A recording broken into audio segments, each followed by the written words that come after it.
ফলন ভালো হলেও পানির অভাবে পাট জাগ দেয়া নিয়ে বিপাকে পড়েছেন রাজবাড়ীর চাষিরা। বাড়তি টাকা খরচ করে সেচ পদ্ধতিতে পাট জাগ দিচ্ছেন অনেকে। এতে পাটের গুণাগুণ ঠিক থাকছে না, ভালো দাম পাওয়া নিয়েও দুশ্চিন্তায় রয়েছেন তারা।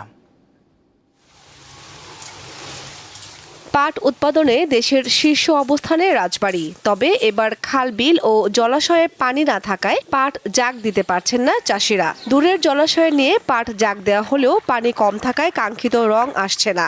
পানি না থাকলে পানি লেগে মেশিন দিয়ে পানি দেওয়া লাগে, পানি শুকিয়ে যায়। 3 দিন পর পানি দেওয়া লাগে। অনাবৃষ্টির কারণে মাইটেল গাটেলে জল নাই, পাট ভিজিবার পারতেছি না।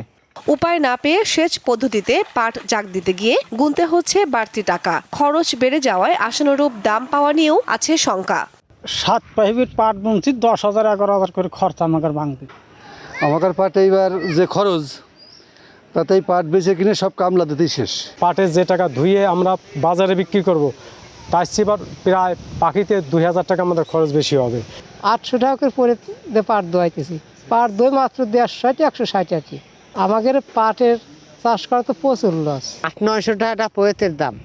ওই পোয়েতের দাম দিবের গেলেই পাটের কৃষকের কিছু থাকতেছে না। সমস্যা সমাধানে ডোবা বা খালের পানিতে পাট জাগ দেওয়ার পরামর্শ দিচ্ছেন কৃষি কর্মকর্তারা। কৃষকরা ইতিমধ্যেই পাট কাটা শুরু করেছে, পাট কেটে তারা জাগ দিতেছে। কিছুটা পানির সমস্যা হলেও, বৃষ্টিপাতের সমস্যা হলেও তারা যেন মাঠ পর্যায়ে দ্রুত সেচের ব্যবস্থা করে নালা ডোবায় কিছু পানি দিয়ে হলেও দ্রুত পাট জাগ দেয় এবং আমরা কৃষকদেরকে পরামর্শ দিয়ে যাচ্ছি। চলতি বছর রাজবাড়ীতে 46,158 হেক্টর জমিতে পাটের আবাদ হয়েছে। উৎপাদনের লক্ষ্যমাত্রা ধরা হয়েছে 6,41,060 বেল পাট।